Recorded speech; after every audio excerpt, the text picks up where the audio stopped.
বাঁকুড়ার বহুতলে আগুন, পুড়ে ছাই একটি ফ্ল্যাটের যাবতীয় আসবাব, দমকল দেরিতে পৌঁছানোয় ক্ষোভ। ফের ভয়াবহ অগ্নিকাণ্ডের ঘটনা ঘটল বাঁকুড়ার একটি বহুতলে। গতকাল রাতে আচমকাই বহুতলের একটি ফ্ল্যাটে আগুন লেগে যায়। অভিযোগ, দমকলকে খবর দেওয়ার প্রায় ৪৫ মিনিট পর দমকল ঘটনাস্থলে পৌঁছে আগুন নেভানোর কাজ শুরু করে। দমকল দেরিতে পৌঁছানোয় স্থানীয় বাসিন্দা থেকে শুরু করে স্থানীয় কাউন্সিলর ক্ষোভে ফেটে পড়েন। পরে দমকলের ৩টি ইঞ্জিন ঘটনাস্থলে পৌঁছে আগুন নিয়ন্ত্রণে আনে। জানা গেছে, বাঁকুড়া শহরের ১০ নম্বর ওয়ার্ডের প্রতাপবাগান এলাকায় থাকা একটি বহুতলের ৪ তলার একটি ফ্ল্যাটে গতকাল রাতে আগুন লেগে যায়। সেই সময় ওই ফ্ল্যাটে একজন বয়স্ক মহিলা ছিলেন।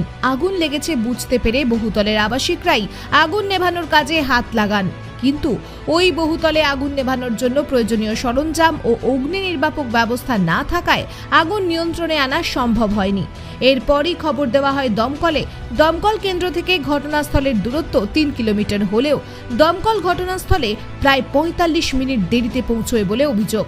পরে দমকলের মোট ৩টি ইঞ্জিন ঘটনাস্থলে পৌঁছে আগুন নিয়ন্ত্রণে আনে। ফ্ল্যাটের মালিকের দাবি, বিদ্যুতের শর্ট সার্কিটের কারণেই আগুন লেগে থাকতে পারে। দমকল দেরিতে পৌঁছানোয় ক্ষোভ উগরে দিয়েছেন স্থানীয় কাউন্সিলর তথা বাঁকুড়ার প্রাক্তন বিধায়ক শম্পা দরিপা। দমকলের দাবি, খবর পাওয়ার ৫ মিনিটের মধ্যে একটি ছোট ইঞ্জিন ঘটনাস্থলে পৌঁছে গিয়েছিল, কিন্তু বড় একটি ইঞ্জিন রাস্তা ভুল করে অন্যত্র চলে যাওয়ায় সেটি ঘটনাস্থলে পৌঁছতে দেরি হয়। দমকলের দাবি, ওই আবাসনে নিয়ম অনুযায়ী অগ্নি নির্বাপন ব্যবস্থা না থাকায় আগুন নিয়ন্ত্রণে আনতে বেগ পেতে হয়েছে। যথাযথ অগ্নি নির্বাপন ব্যবস্থা না রাখায় আবাসন কর্তৃপক্ষের বিরুদ্ধে প্রয়োজনীয় পদক্ষেপ করা হবে বলে জানিয়েছে দমকল আধিকারিকরা। অ্যাকচুয়ালি 5:30টার সময় আমরা দুজন উঠলাম, 3জন ঘুমাচ্ছিলাম, তার জন্য একটাই রুমটাতে। অন্যদিন এসি চালাই, আজ এসি চালাই।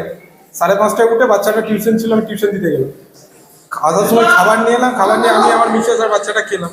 খাওয়ার পর আমি বাচ্চাগুলো কালকে স্কুল যাবে বলে ফল আনতে গেলাম মাঝানতলায়, আর মিসেস বাচ্চাটাকে নিয়ে ছাদে গেল। আমি মাঝানতলায় পৌঁছেছি, মিসেস ফোন করছে যে ঘরে আগুন ধরে গেছে।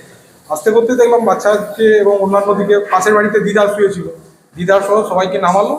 আমি না, এসি তো আজকে চালানো হয়নি, অন্যদিন এসি চালাই, সম্ভবত শর্ট সার্কিট থেকেই হবে, কারণ কাজে কারেন্টটা তো ফ্ল্যাকচুয়েট করছিল।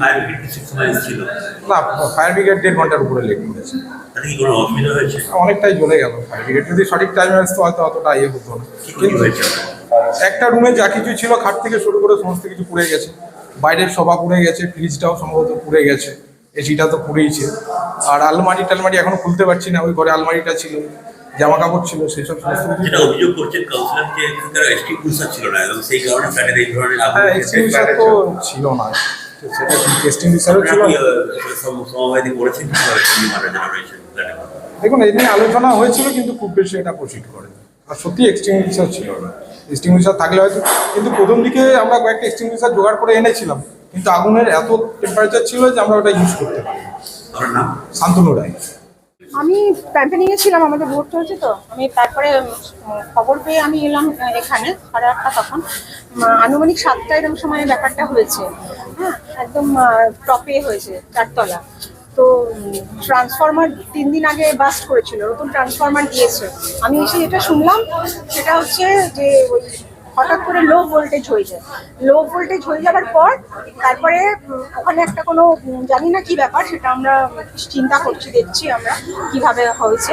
জাস্ট আগুন এখন নিভে গেছে, কিন্তু যেটা সবচেয়ে প্যাথেটিক যে ফায়ার ব্রিগেডকে ফোন করার 45 মিনিট পর তারা এসেছে, এবং প্রথমে একটি ছোট গাড়ি এসেছে, এবং এখান থেকে বলা হয়েছে যে 4 তলায় আগুন লেগেছে, এবং ফায়ার ব্রিগেডের ড্রাইভারকে রোড ম্যাপ পর্যন্ত তারা দেয়নি, শুভঙ্কর সরণিতে চলে গেছে।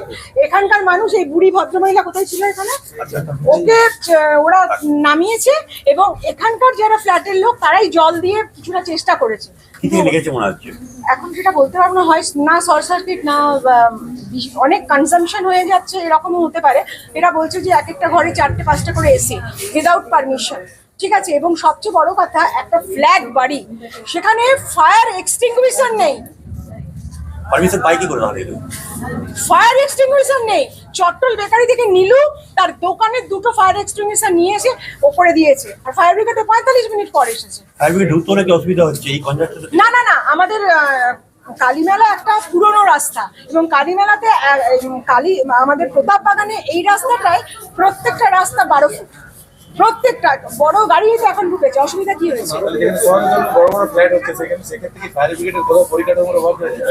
তাহলে পরিকাঠামো তো আমি বিভিন্ন জায়গায় কত তলা বাড়ি হবে এবং তার রাস্তা কতটা মাপ হবে সেটা একটা সরকারি হিসাব নিকাশ আছে, সেই হিসাব নিকাশ করেই তো এগুলো করা হয়, ঠিক আছে। কিন্তু আমি যেটা বলছি সেটা পরের কথা, সেটা মিউনিসিপ্যালিটি দেখবে, কিন্তু আমি যেটা বলছি যে একটা ফায়ার ব্রিগেড যার মানে ফার্স্ট কাম তার সবচেয়ে আগে আসা দরকার, যে ফায়ার ব্রিগেড 45 মিনিট পর এসেছে, বাড়িতে অনেকটা ক্ষতি হয়ে গেল এবং সে রোডম্যাপ নেই, সে চলে গেছে কোথায়, এটা 10 নম্বর শুভঙ্কর সরণি 11 নম্বর চলে গেছে, সেখান থেকে তাকে আবার ব্যাক করে নিয়ে আসা হয়েছে। এখন কি আগুন নিয়ন্ত্রণ? এখন আগুন নিয়ন্ত্রণ, আগুন নিভে গেছে। যারা ফ্ল্যাটের আবাসিক তারা গেছে দেখতে এবং সমস্ত জানলা দরজা জানলার যে কাজ আছে ভেঙে গ্যাস বার করা হয়েছে। সবাই মানে ক্ষতি কোনো আবাসিকের হয়নি, সবাই নিচেই আছে। কিন্তু একটা কথা, লাইন তো কাট করে দেওয়া হয়েছে, প্রচুর বয়স্ক মানুষ আছে, ছোট বাচ্চা আছে, স্কুলের বাচ্চা আছে, হার্টের রোগী অনেকে আছে, খুব অসুবিধা।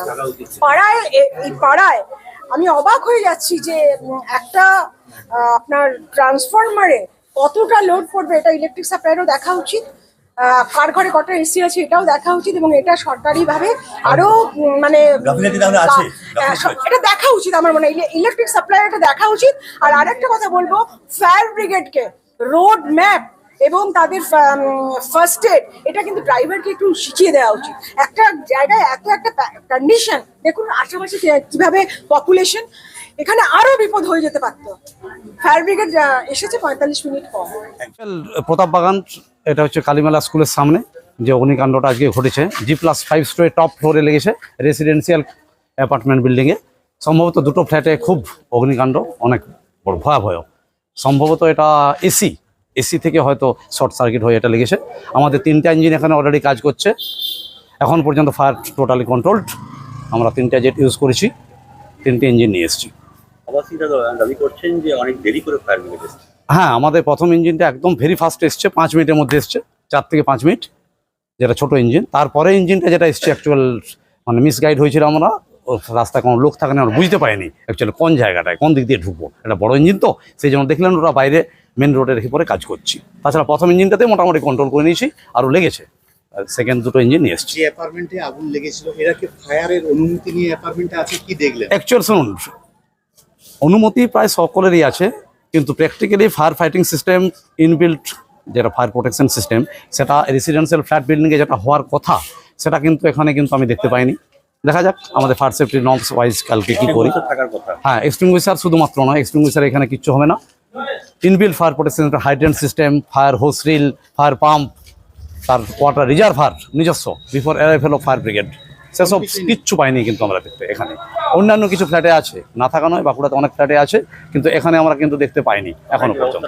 হ্যাঁ অবশ্যই, কালকে সকালেই দেখছি কি করা যায়, অবশ্যই নিতে হবে। জায়গা আছে ফ্ল্যাটের, সেই জায়গা কি সাফিসিয়েন্ট জায়গা ছিল? সাফিসিয়েন্ট জায়গা বলতে একটা সাইড সাফিসিয়েন্ট জায়গা আছে, অসুবিধা নেই।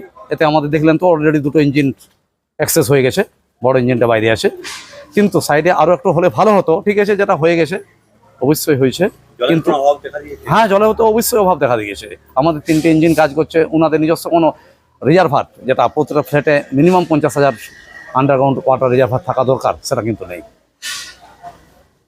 আপনাদের ক্ষেত্রে সিঁড়ির যেটা থাকার কথা, এই ল্যাডার কিন্তু ছিল না, এখন দাবি করতে হবে না। টিটিএল অ্যাকচুয়াল টার্নটেবল ল্যাডার যেগুলো, হাইড্রোলিক ল্যাডার নেই, কিন্তু আমাদের এক্সটেনশন ল্যাডার যেটা, সেটাও কিন্তু ধরুন 4তলা পর্যন্ত আমরা পৌঁছে গেছি, 4তলা পর্যন্ত পৌঁছে গেছি, সেটা আছে।